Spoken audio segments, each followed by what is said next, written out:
Good morning.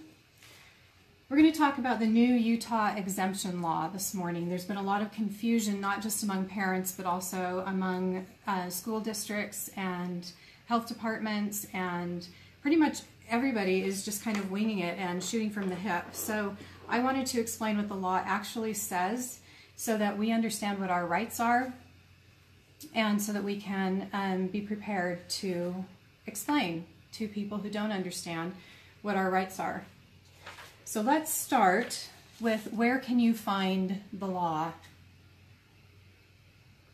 If you go, the code that applies to this, to immunization, vaccination in Utah is 53G-9-303. So if you can write that down, 53G-9-303 with hyphens before and after the 9. So to find this law, you go to le.utah.gov, and you can find a whole lot at le.utah.gov, so make sure you go there a lot. The next step is to search by title, chapter, and section. The next step is to scroll down to 53G, and then click on Chapter 9, and click on Part 3. And that will give you links to all the different sections of immunization law in Utah regarding school children. So the next question is, which legislative interim committee handles this issue? For those who don't know what a legislative interim committee is, there are committees that meet on a monthly basis throughout the year. We have a 6-week session for the legislature, but they meet and work on things throughout the year. And the meetings that they have monthly are called interim committee meetings. So the interim committee that deals with this issue is the Health and Human Services Committee, to find information on meeting times, locations, and agendas, and to listen to past, to archived recordings. You go again to le.utah.gov, and then you go to Health and Human, click on Committees, le.utah.gov, click on Committees, and then go to the Health and Human Services Interim Committee. Now that will change during the session. During the session there will be a Health and Human Services in the Senate and in the House. But right now it's a combined committee, and it's the Health and Human Services Interim Committee. So we're going to le.utah.gov, Committees, which is up near the right corner, Health and Human Services Interim Committee, then you click on the date of the meeting that you're interested in. So if you're interested in the June 20th meeting, which is the one that we just had where we were discussing this vaccination exemption module, then you would click on, you would scroll to that date. And then you need to decide if you want to look at the agenda, if you want to look at the minutes, or the audio. It says audio, video, but I've never seen video for a committee meeting. Video is usually on the floor. So it'll be audio. And then there are also bills that are going to be discussed that day. So that's how you can find out about the interim committee meetings. And it's good for you to be there at these interim committee meetings. They cover a lot of information, and most of it has nothing to do with what you came for, but it's good to be there when they're talking about something that you did come for. So now you know how to find the law, you know how to participate in the meetings. Let's talk about what the law says. So what kinds of exemptions are available in Utah, and what is the advantage of one over another? We have 3 exemptions. We have the medical exemption, the religious exemption, and the personal exemption. The medical exemption is only useful really if you've already been injured. So you don't want to count on a medical exemption. If you ever hear that they're going to mandate vaccines for everyone except for the people who can get medical exemptions, then you want to run screaming, because the medical exemption is almost impossible to get, and you have to already be injured. A lot of times they won't even give it to a sibling of a child who's been injured, severely injured by a vaccine. Religious and personal exemptions. The religious exemption has been changed so that it no longer is connected with your own religious belief. It is what. No, I'm sorry. Let me say that over. It is your own religious belief. It is not connected with your church beliefs. In Utah, having a religious exemption, as it used to be, where you had to have your church actually say that they opposed vaccinations, having that kind of an exemption was pretty much useless because we have a lot of LDS people, we have a lot of Catholics, and we have a lot of Protestants. I don't know any of those churches that have come out against vaccines, and yet the law said that you could only get a religious exemption if your religion specifically opposed vaccines. So now the religious exemption is separated from your religion, and it's your own personal religious beliefs. And then there's the personal exemption, and the personal exemption is personal. It's whatever if you feel like any vaccine or all vaccines are bad for your family, then you just get a personal exemption. And neither the religious nor the political, religious or personal, I've got political on the brain, needs to be explained to anyone. If you want to get a medical exemption, you have to do the module, and you have to go to a medical doctor and get a paper written from a medical doctor that says that you need a medical exemption. Apparently, all of these require either the module or a visit to the health department. So that's the deal. Okay, so we're going to talk about the module in the health department in a minute or two when we get to the section on how to get an exemption. So who needs an exemption? When do you need an exemption? And why do you need an exemption? You need exemptions if you're going to attend public or private school or preschool, daycare, any of those things in Utah. You need it kindergarten, preschool if you're going to preschool, then kindergarten, renewed at 7th grade, and then if you're going to a new school. If your child has already registered and has an exemption on file, leave it alone until another one is required in middle school. There is nothing in the law that says that you have to get a new exemption. And I'll read that to you in just a minute here. So some of the school districts, Alpine School District, for example, has just sent out a notice to all of their incoming kindergartners and probably 7th graders. I don't know.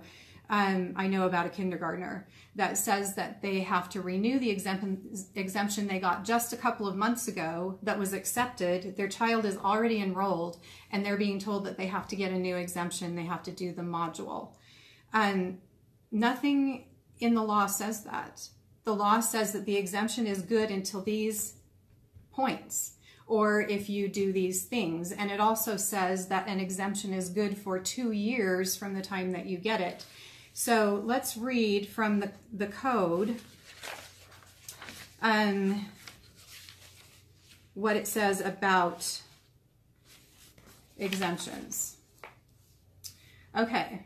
Now, I'm actually reading from the enrolled copy of HB 308, which is the same as the code, but I don't know if the line numbers are going to be exactly the same. So in the enrolled copy of the code, this is line 254. It says vaccination exemption form, these are in the definitions, means a form described in section 53A 113025 that documents and verifies that a student is exempt from the requirement to receive one or more required vaccines. So that's what an exemption form is. In the case of this kindergartner, they have submitted an exemption form. It was approved and the child was enrolled, and now they're asking them for an additional form. So let's see, we're going to go to line 291 in the enrolled copy of HB 308, 291. And it says, a student qualifies for a personal exemption from a vaccination required under section 53A 11303 if the student's legally responsible individual, usually a parent, provides to the student's school a completed vaccination exemption form stating that the student is exempt from the vaccination because of a personal or religious belief.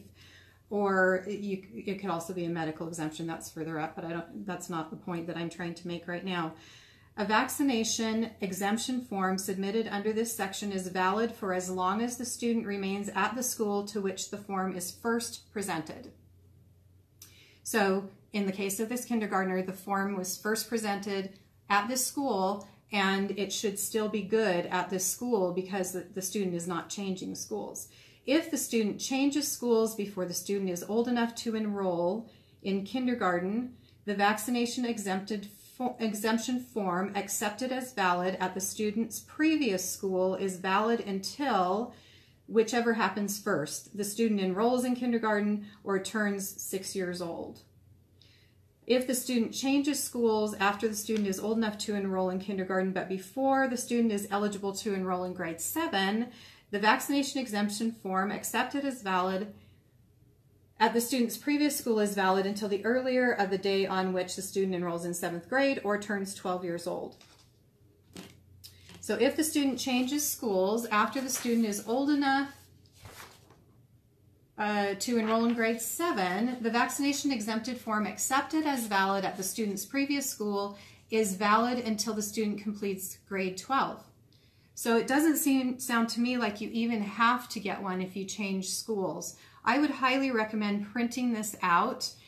You can go to le.utah.gov and look up HB 308 from 2017, and you can print out the enrolled copy, or you can go to the Utah Code, and you want to write this down too, 53G-9-303. So 53G-9-303.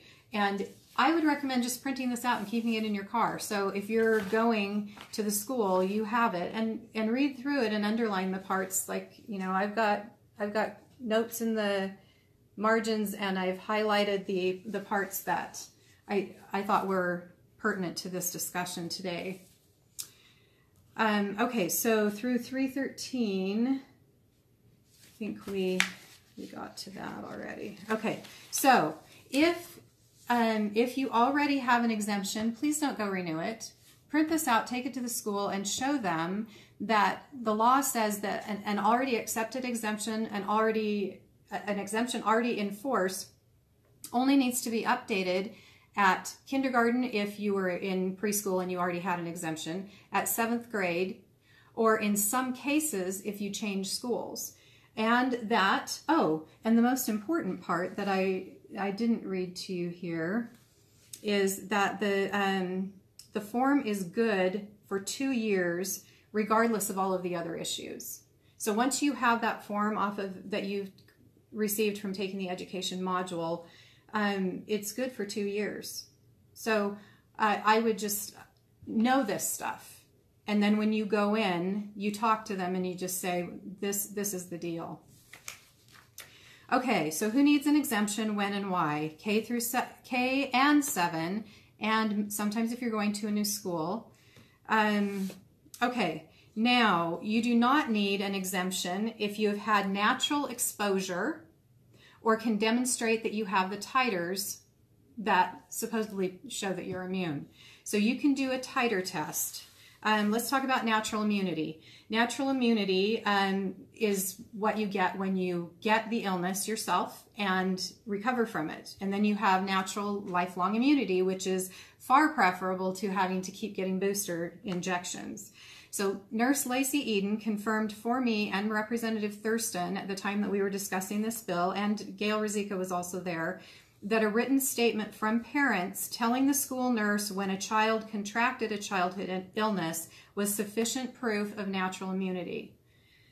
So if your child has contracted one of these illnesses, then you write a handwritten note to the nurse and give it to the school nurse with your paperwork and just say, we're not getting these vaccines because we have immunity already. Titer tests. Titer tests show whether sufficient antibodies exist to provide immunity. Some people have sufficient titers without having had vaccines just because they've been around it, it's been in the air, and they have had exposure, and so they develop the titers. Some people don't have sufficient titers even after they get vaccinated. I know of one person who got the MMR twice for her job because she didn't show the titers, and they didn't believe, I guess, that she'd actually had the vaccine. So she had it a second time. And even if you get it a second time, if you didn't get titers from it the first time, you're not going to get it the second time. So I would recommend doing titer testing before you get vaccines, if those are your options. I would not do the vaccine first, because if you have immunity, what is considered immunity, then you don't need the vaccine and you don't want it.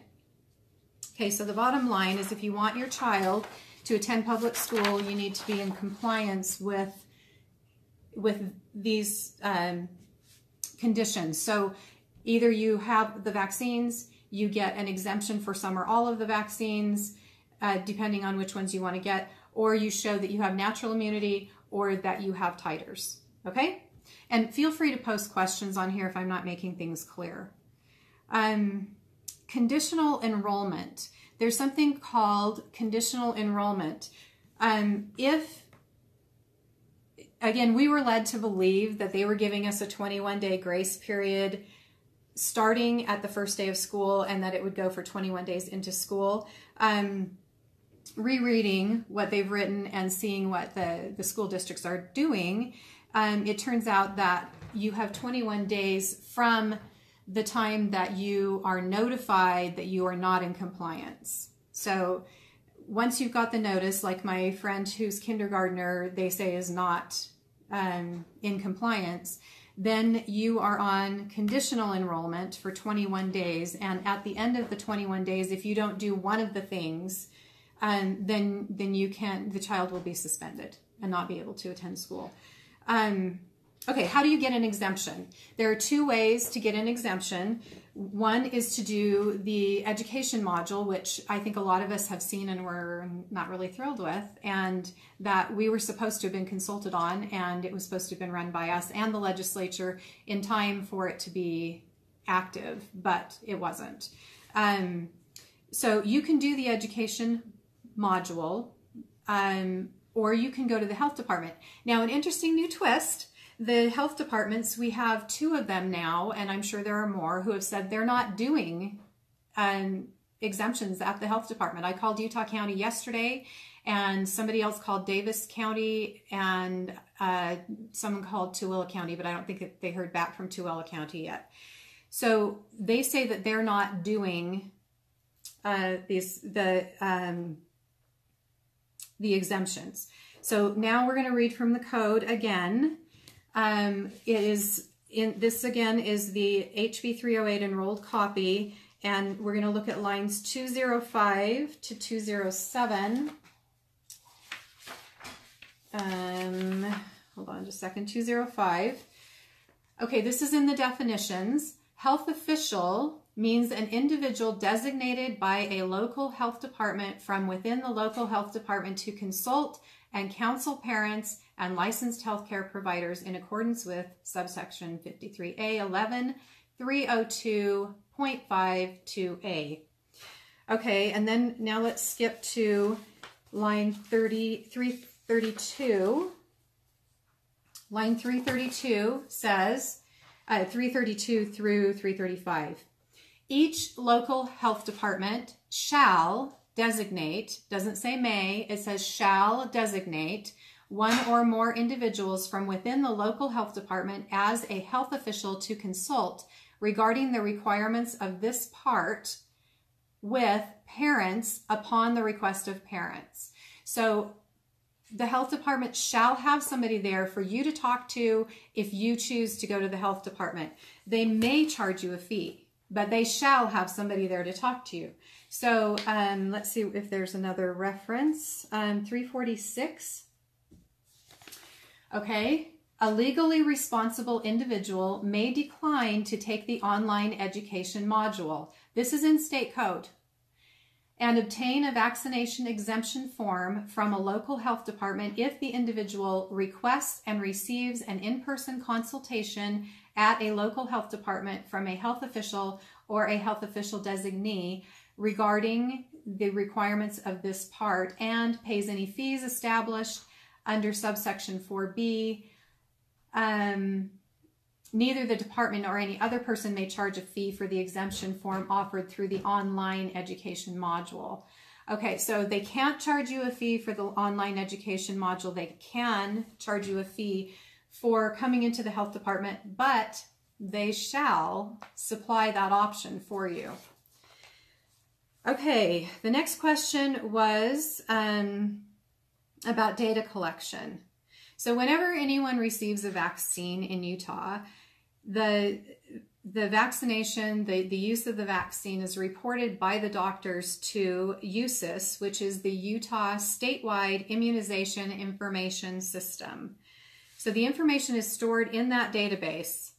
And I don't know who all can access it. I don't know if there are third parties that it's shared with. I'm sure it's shared with the health department.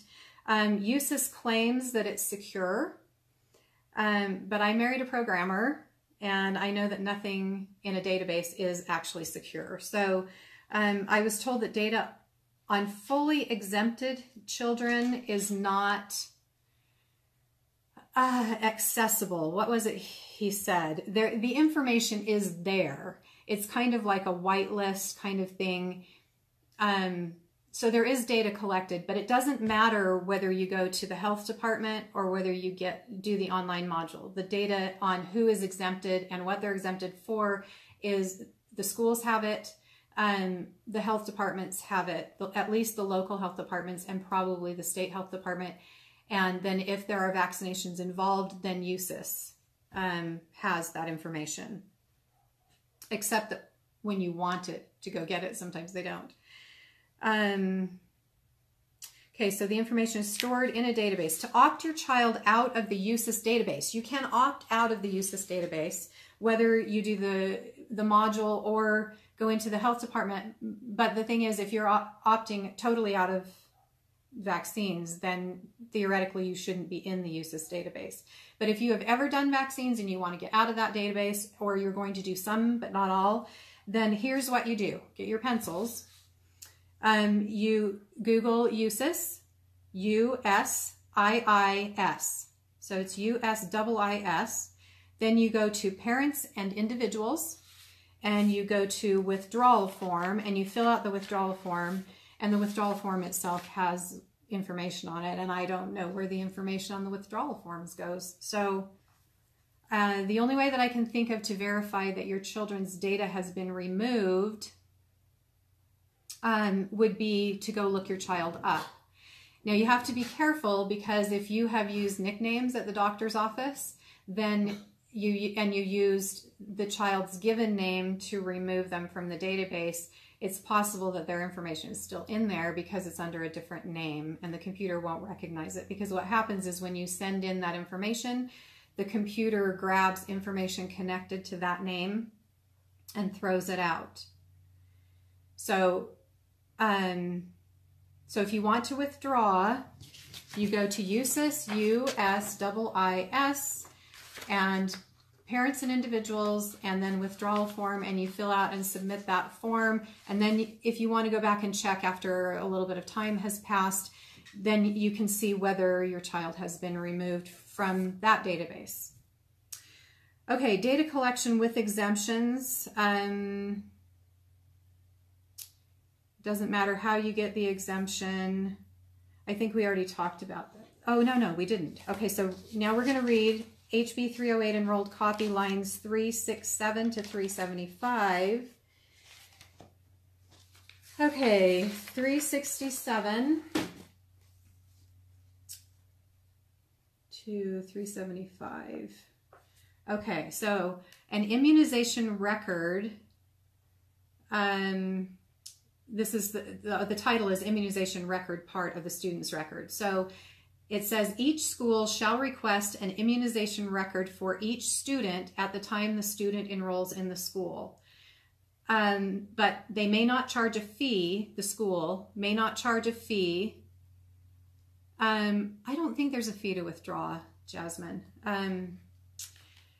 The school may not charge a fee related to receiving or reviewing an immunization record or a vaccination exemption form, shall retain an immunization form for each enrolled student as part of the student's permanent school record. So even if your information isn't in a database somewhere, it is in the school, and the school can share it. Let's see, lines 426 to 423.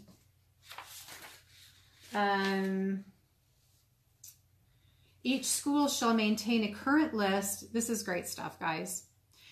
A current list of all enrolled students, noting each student, A, for whom the school has received a valid and complete immunization record, B, who is exempt from receiving a required vaccine, C, who is allowed to attend school under 53A 11306, and that would probably be people who have exemptions for medical or other reasons. And then 2, each school shall ensure that the list described in subsection 1, that is a current list of all enrolled students, noting each student with all of those details, specifically identifies each disease against which a student is not immunized.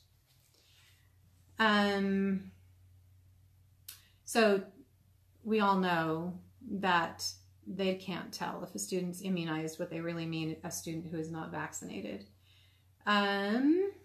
Okay, so data collection with exemptions, that's how it's done. So there were a bunch of other questions. One was, how do they get away with doing whatever they want when they've said that they were going to do something else? Okay, so one of the ways that they do that is that agencies are allowed rule-making authority. So when you pass a law in the legislature, it has the structure for whatever it is, for, say, vaccination exemptions or vaccination policy. And the health department is the one that decides which vaccines are going to be required and how often they're going to be required, and a lot of other details. And so they can go through and make specific rules dealing with implementing the code. And that's one way that they get away with doing whatever they want. That one example of that is, had we been a little more experienced, we would have made them write into the law that all of the existing vaccine exemptions were grandfathered throughout the duration of the school career of the child. We would have written that in had we realized that what they say, their interpretation of whatever this is, can't be trusted. It has to actually be written in there. So now they just make the rule and say, well, no, everybody has to renew at these checkpoints. So that's one of the ways that it's called the Utah Administrative Code. Here it is right here, Utah Administrative Code. And you can find it online. And the rule that has to do with immunizations is Rule R, as in rule, 396-100. 396-100. And this is the immunization rule for students. Now, you'll note when you go to look at this that the rules listed here were effective as of May 1st, 2018.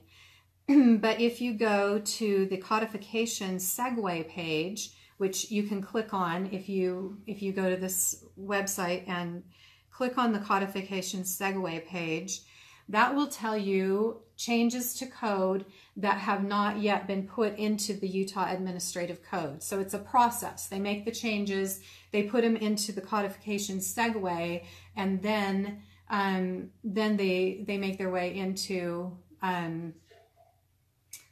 the actual code. So,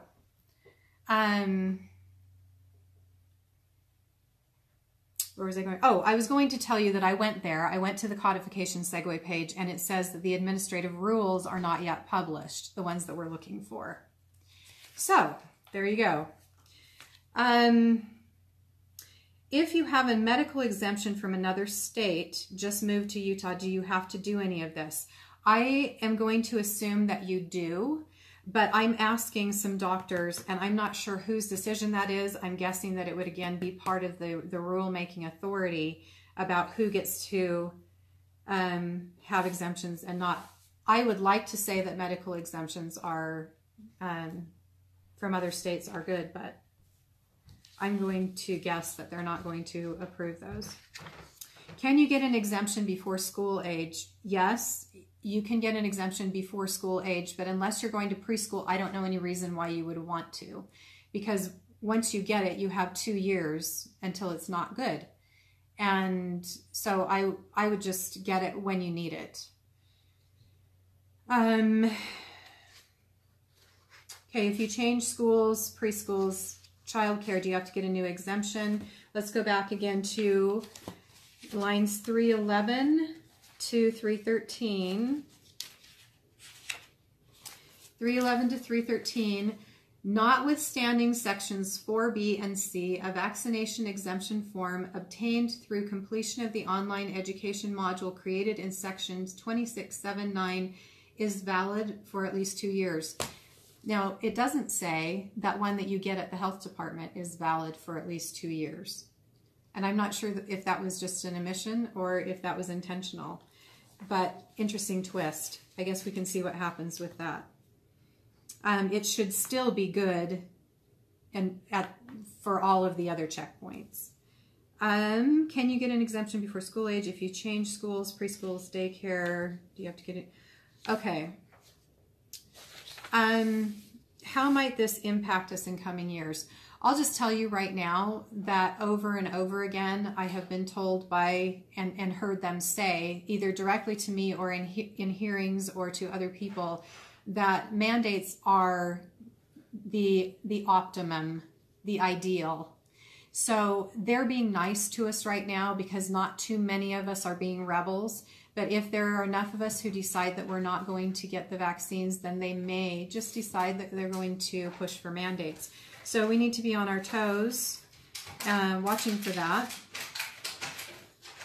And then let's see. Okay, so not requiring the exemptions every single year was a compromise from their vantage point.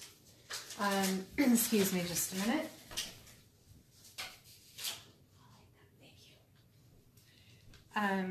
The dog was playing with a toy there.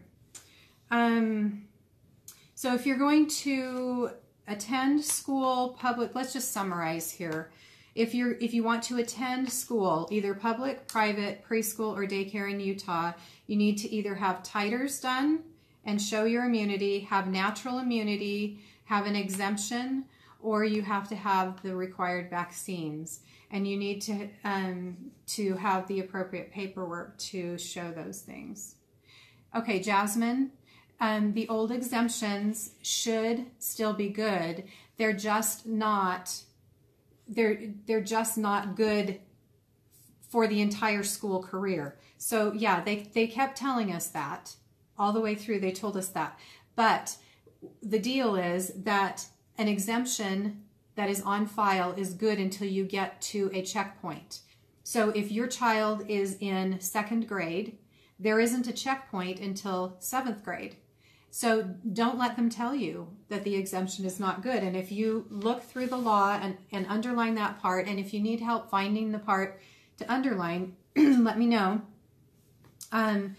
There is nothing in the law that says that we can't use the old exemptions until the next checkpoint. Okay? Let's see. So the summary. If you attend school, public, private, preschool, or daycare in Utah, you need to have titers, natural immunity, an exemption, or vaccines. If you're going to participate in any of these school activities as opposed to homeschooling, you should go to 53G in the Utah Code, 53G as in goose, -9-303, and read that code, and that will show you everything you need to know except for administrative code that has the rules that they haven't published yet. An exemption is good for 2 years from the time you do the module.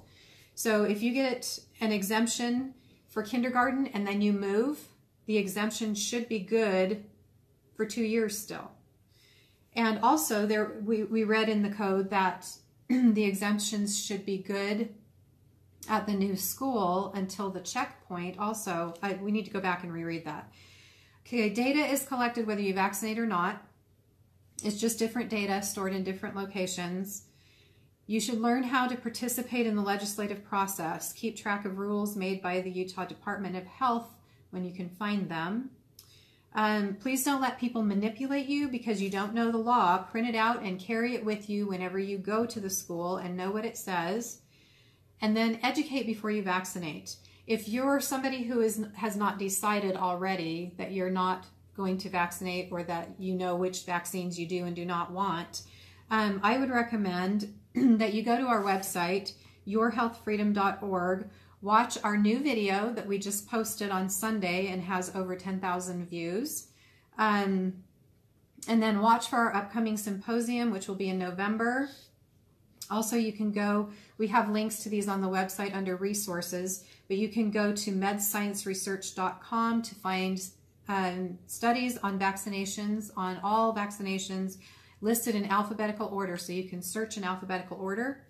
And you can also go to N as in Nancy, V as in Victor, I, C as in cat.org, National Vaccine Information Center.org. Look at the 8 questions that you should ask before you vaccinate. Okay, that is what I have. Is there anything that is not clear? We'll talk about the module another time. We've spent a lot of time talking about the module, and I have asked people if they could please submit questions or comments and studies on things that were covered in the module. If you have not seen the module and you want to have the screenshots that I have, feel free to message me to get the screenshots. I'll need your email for that. And I guess that's about it. If there are other questions, I'll wait just a second to see if there are other questions. Okay, I would like to ask you to please share this far and wide, because the schools always tell people one thing and the law says another thing. For example, the schools rarely acknowledge that exemptions are even a possibility to people who don't know. And they are telling us that we need new forms when the law doesn't say anything to that effect. So they try to just kind of gloss over things because it just makes it easier. Where do you go to find the module? It should be posted on the Utah Department of Health website. I can look and see if it's posted there. Has anybody found the module? I got it straight from the health department and went through it. I just filled it in with information that was not accurate because I don't have anyone who needs an exemption. And I did have permission to go through and view it. So let me just look here. I'm going to look up Utah Department of Health.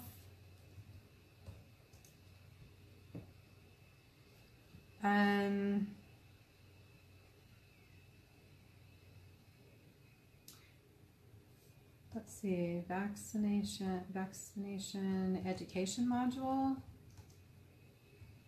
I'm not seeing it just pop up there. Online immunization education module. So you can just Google online immunization education module. It's at Immunize Utah. There's information about the module, what to do before you begin. So yeah, just go to immunize-utah.org or Google the online immunization module for Utah. All right. Any other questions?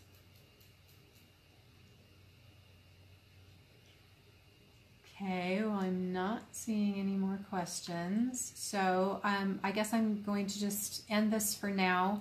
If you have other questions, feel free to post them in the thread. I'm still waiting to hear on whether somebody who has an out-of-state exemption, medical exemption, can use it here. And that would be good information to have. Okay, well, you are welcome. I hope that that helped, and let me know if you have further questions, and I will find answers. Thanks.